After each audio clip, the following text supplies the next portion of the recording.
परमेश्वर की स्तुति हो, परमेश्वर की जय जयकार हो। परमेश्वर ने फिर से हमें एक और मौका दिया है परमेश्वर के वचन को सुनाने के लिए। परमेश्वर के वचन में से हम आज क्या पढ़ेंगे, हम देखते हैं परमेश्वर हमको क्या क्या हमको देना चाहते हैं, हमको क्या वचन के द्वारा हमें किस प्रकार से बलवंत करना चाहते हैं, हम देखेंगे। आज हम पढ़ेंगे एपिसोड जे 97 जे 97 और इसके अंदर हम भजन संगीत 80 का 11 आयत पढ़ेंगे। उसके पहले हम पीछे की तरफ जाएंगे और प्रभु हमको पीछे के बात को हम जरा सुनने के बाद आगे आएंगे तो हमको उसका जो कंटिन्यूएशन है, उसका जो जाने का रास्ता है, जो उसका बहाव है, अब हमको समझ में आएगा।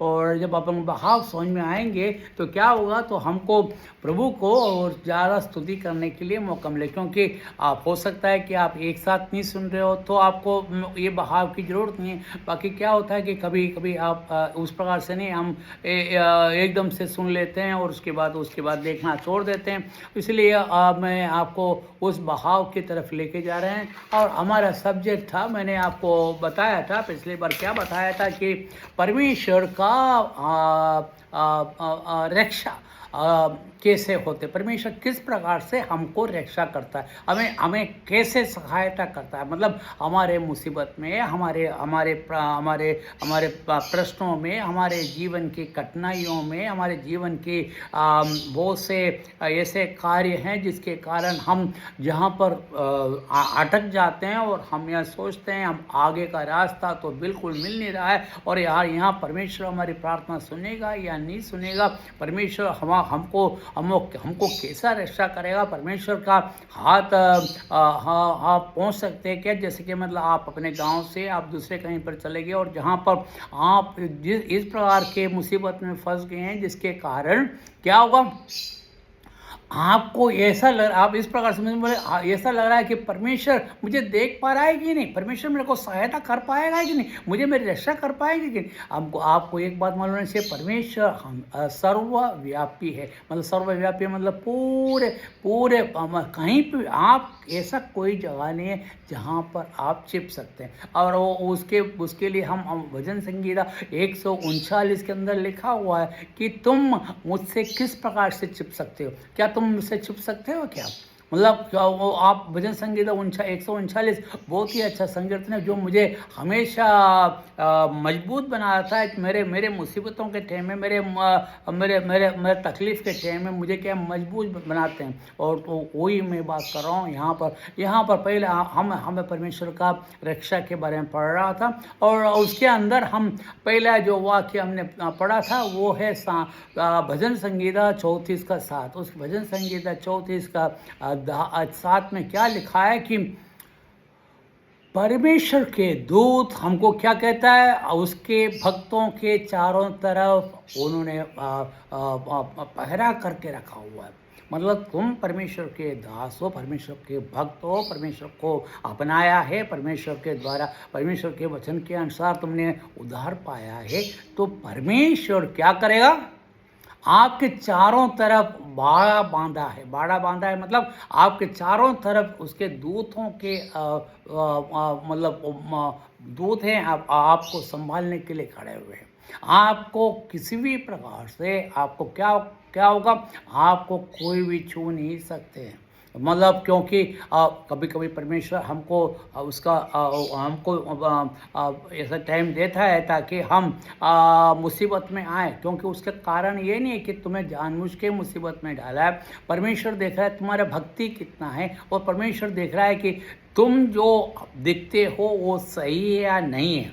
मतलब तुम दिखने में तो भाई आप बड़े खूबसूरत हो, बाकी तुम्हारे अंदर कैसा है, तुम अच्छे हो या खराब हो, तुम सही में मुझे प्यार करते हो मेरे मुसीबत में। अब उसके लिए हम उदाहरण देखते हैं अब्राहम के जीवन में। अब्राहम ने बोला मैं परमेश्वर आपकी बात को सब मानता हूँ, परमेश्वर के सामने वो तो तैयार था। और जब परमेश्वर ने उसको बच्चा दिया 100 साल की उम्र में, तो उसको जब बोला गया कि तुमको बच्चा होगा तो वो परमेश्वर पूरे विश्वास किया, क्योंकि वो उसने सोचा था कि मैं किसी प्रकार से बच्चा देने के लिए, मेरे बीवी भी बूढ़ी हो चुकी है, वो भी 90 साल की हो गई है, और वो मेरे को कैसा बच्चा देगी। बाकी उसके बावजूद भी क्या परमेश्वर पर विश्वास करा, और उसके बाद वही पुत्र को जो परमेश्वर ने उसको अंतिम मतलब अवस्था में, मतलब उस बुढ़ापे में जो दिया गया, उसको बलि देने के लिए कहा। जब उसको बलि देने के लिए कहा तो उसने क्या करा,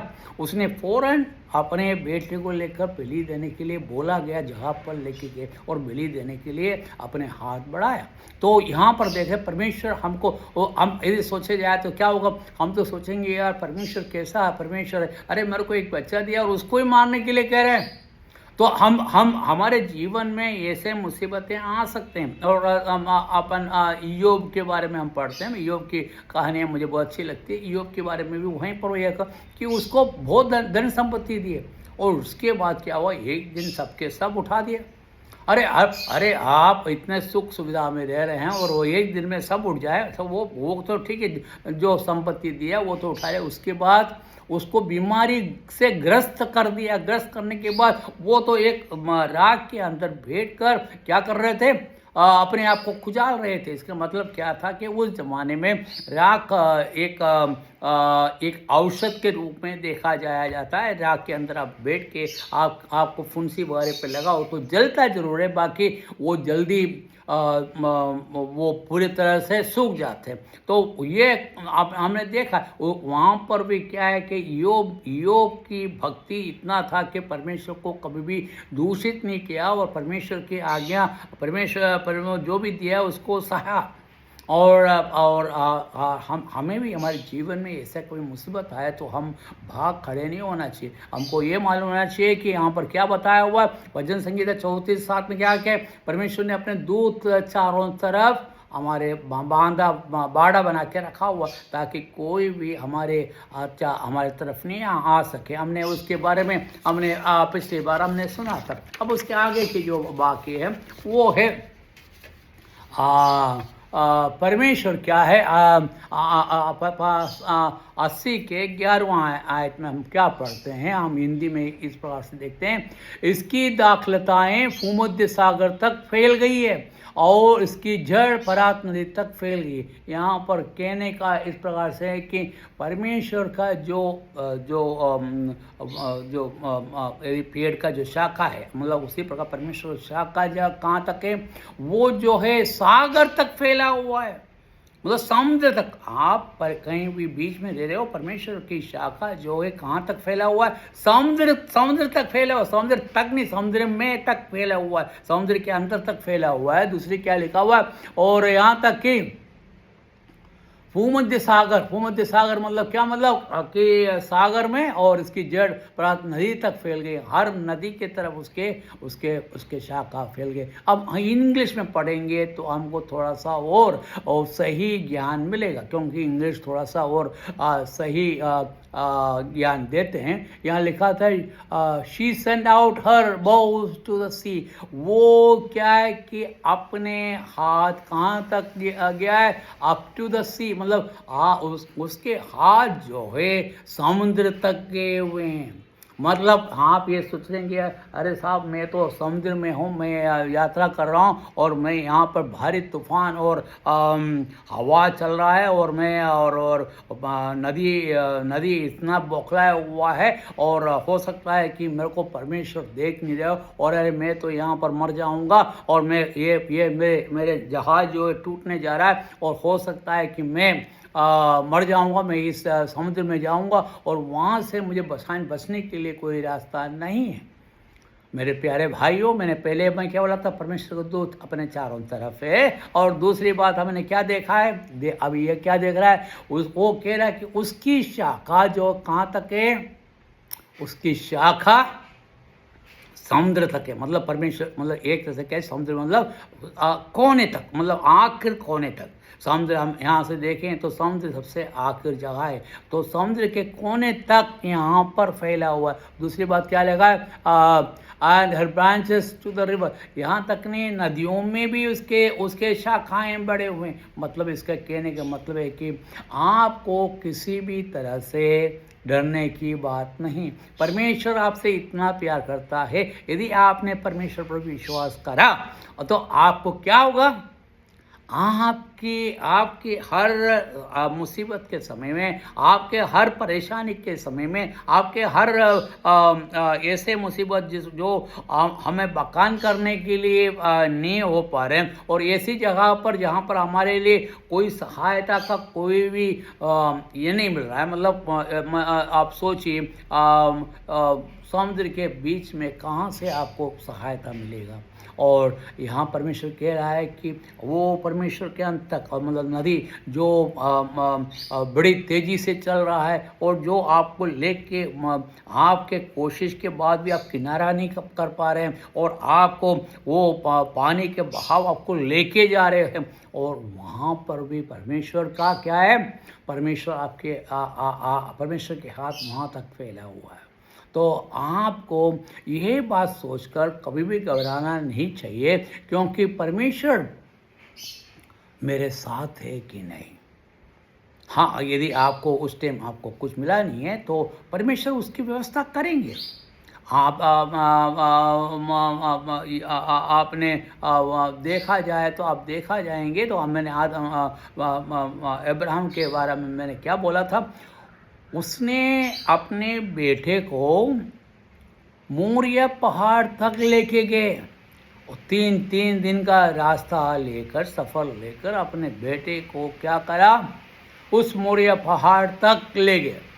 और वहाँ ले जाने के बाद क्या हुआ, अपने जो सेवक थे उनको वहाँ रखकर अपने बेटे के सिर पर वो जो आग जलाने का लकड़ी है वो उसको उसके सिर पर रखकर उसको लेके गए। आप ये बात सोचिए, उस टाइम जो इसहाक था उसका बेटा था, कितना साल का होगा, कम से कम 20 साल का होगा। मतलब अच्छा आरोग्य से आरोग्य गढ़ मतलब आरोग्य बलशाली था, ताकि वो जो गठरी जो गधों पर रखा था वो अपने सिर पर लेकर वो पहाड़ के ऊपर तक चढ़ गए। इतना पहलवान होने के बावजूद भी वो भी परमेश्वर की आज्ञा को मानने के लिए तैयार, उसके पिता की आज्ञा को मानने के लिए तैयार हो गए। और तैयार होके क्या करा उसने, वो उस बलिपीठ पे और उसके पिता की इच्छा के सब खुद चढ़ गए, और उसको उसके हाथ पांव बांध के उसको बलि पर लगा दिया। उसने भी नहीं सोचा क्या मेरे पिता कैसे मेरे बुढ़ापा में मेरे को जन्म लिया, और ये देखो अभी मुझे मारा, अभी 20 साल के हो तो मेरे बाप तो 120 साल का हो गए, और अब क्या करेगा। उसने भी कोई शक नहीं किया। बाकी क्या है, उन दोनों ने परमेश्वर पर विश्वास किया, और क्या हुआ, जैसे ही चाकू लेके उसको मारने के लिए बढ़ा, परमेश्वर ने उसके हाथ रोक दिया और उसको मेमने का प्रबंध कर दिया। और वैसे ही हमारे जीवन में भी हमें डरने की ज़रूरत नहीं है। मेरे समय यहाँ पर और यहाँ कहता है कि परमेश्वर का वचन क्या कह रहा है कि मेरे हाथ दुनिया के कोने तक पहुँच रहे हैं। आप कहीं पे भी हो, आप सेंट्रल लाइन ले लो और कहीं तक भी हो, आप मेरे हाथ कहाँ तक पहुँच रहे हैं, कोने तक, ताकि तुम्हें हमें छोड़ूंगा नहीं मैं तुम्हारे। क्योंकि पहले हमने देखा परमेश्वर को दूत हमारी प्रोटेक्शन कर रहा है, और अब क्या देख रहा है, परमेश्वर के हाथ हमारे सहायता कर। मेरे टाइम यहाँ पर ख़त्म हो रहा है। परमेश्वर की धन्यवाद हो, परमेश्वर की स्तुति हो, परमेश्वर की प्रशंसा हो। परमेश्वर हमें कैसा हमें रक्षा करता है उसका हम देखा, अगली बार हम पढ़ेंगे तो इससे हम ज़्यादा देखेंगे। प्रभु के नाम की जय जयकार, आमीन।